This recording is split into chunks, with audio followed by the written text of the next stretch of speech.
السلام علیکم guys, welcome back to my new vlog.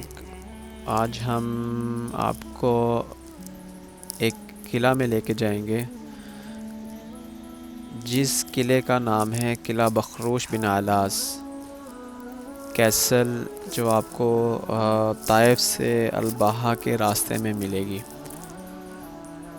Us castle کی ہسٹری کے بارے میں بھی ہم بات کریں گے۔ یہ کیسل بیسیکلی الباحہ، اگر آپ طائف سے الباحہ جا رہے ہیں تو الباحہ سے 50 کلومیٹر پہلے آپ کو اس کی لوکیشن مل جائے گی۔ اطاولہ کے قریب ایک گاؤں ہے جس میں یہ قلعہ واقع ہے۔ اس قلعے کی فوٹیج سے آپ کو اس کی تاریخ کا اندازہ لگ گیا ہوگا، یہ کتنا پرانا قلعہ ہے۔ اس قلعے کے اندر اگر ہم جائیں تو اس میں کنواں بھی ملتا ہے۔ میں ہائیلی ریکمینڈ کروں گا، اگر آپ الباحہ میں جاتے ہیں تو اس قلعے کا وزٹ لازمی کریں۔ اس کی ریویوز، اس کی ریٹنگ کافی اچھی ہیں۔ اگر آپ طائف یا الباحہ سے بلونگ کرتے ہیں تو آپ اس کا وزٹ کر سکتے ہیں۔ اس کی کوئی انٹری چارجز نہیں ہے، اس کے کوئی فیس نہیں ہے، آپ ڈائریکٹلی اس کو فری آف کاسٹ، بہت سارے قلعوں کی فیس ہوتی ہے، اس کی کوئی فیس نہیں ہے، آپ ڈائریکٹلی آپ جا کے وہاں پہ وزٹ کر سکتے ہیں۔ آپ فوٹیج میں دیکھ سکتے ہیں، یہاں پہ ایک گائیڈر تھا جس نے ہمیں بہت اچھے طریقے سے گائیڈ کیا اس کے بارے میں۔ اب فوٹوز دیکھ کے یہ کنواں ہے قلعے کا، سے آئیڈیا ہو گیا ہوگا کہ آپ کو یہ کتنا پرانا قلعہ ہے۔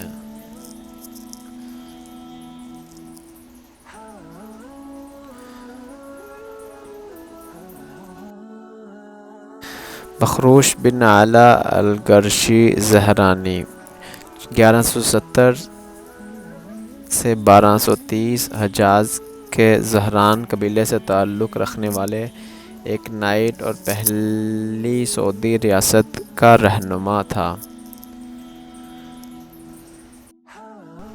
ایک عظیم تاریخ اور مملکت کی ایک باوقار شخصیت، جس نے نسلوں کو جرأت، سخاوت اور باوقار تاریخ کے بہت ہی شاندار اسباق دیے۔ لڑائیوں اور جنگوں کی تاریخ، غابات اور دیگر بہت سے آثار قدیمہ تاریخ ثقافتی واقعات پر ایک مختصر ہے۔ شان و شوکت کی چوٹی، ایک فوجی قلعہ جو ماضی میں بہت کچھ لے کر جاتا ہے۔ جب آپ اس میں داخل ہوتے ہیں تو آپ اس جگہ کی حسین اور فکری خوبصورتی کو دیکھتے ہیں اور بخروش اس کے لوگوں کی شرافت اور اصلیت پر فخر محسوس کرتے ہیں۔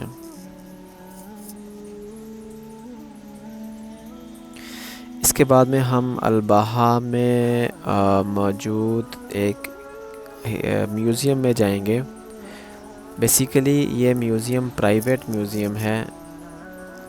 ہم آپ کو وہاں کا ویو چیک کروائیں گے اور اس کی ڈیٹیلز بتائیں گے۔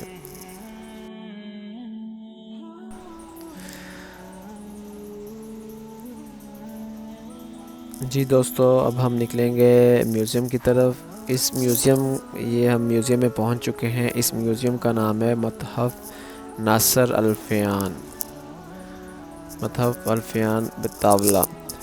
اس میوزیم کی خوبصورتی آپ چیک کر سکتے ہیں۔ یہ پرائیویٹ میوزیم ہے۔ اس میں جو فوٹوز سامنے آپ کو نظر آ رہی ہیں، یہ ان کے آباء و اجداد کی فوٹوز ہیں۔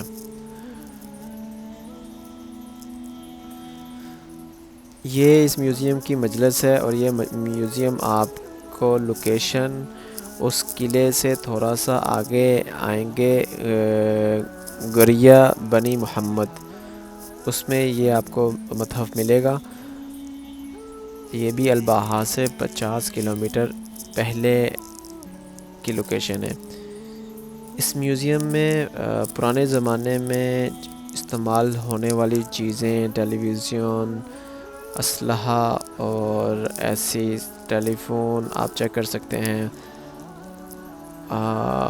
اگر آپ ہسٹری پہ بلیو کرتے ہیں اور آپ جدہ سے یا طائف سے یا الباحہ سے بلونگ کرتے ہیں تو میں ہائیلی ریکمینڈ کروں گا اس میوزیم میں جائیں. اس کے کوئی چارجز نہیں ہے, کوئی انٹری فیس نہیں ہے.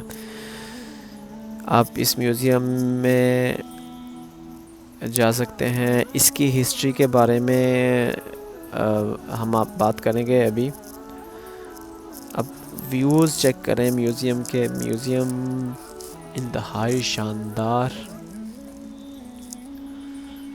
اس میں ہر قسم کی آپ کو پرانے زمانے کی چیزیں ملیں گی. ناصر الفیان میوزیم میں بہت زیادہ ٹورسٹ آتے ہیں.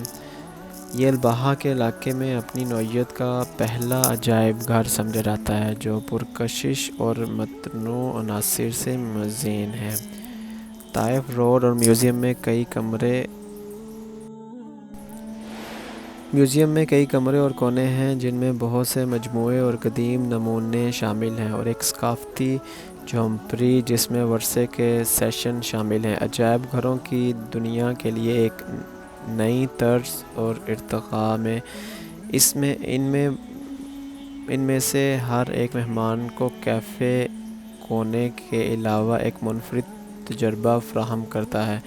میوزیم کے ڈیزائن میں جو کہ 700 میٹر کے رقبے پر واقع ہے, اونچے نظارے پر آرام کرنے کے لیے جگہوں کی فراہمی اور زائرین کے لیے ایک شاندار اور پرلطف نظارے کو مد نظر رکھا گیا ہے. یہ بات قابل ذکر ہے کہ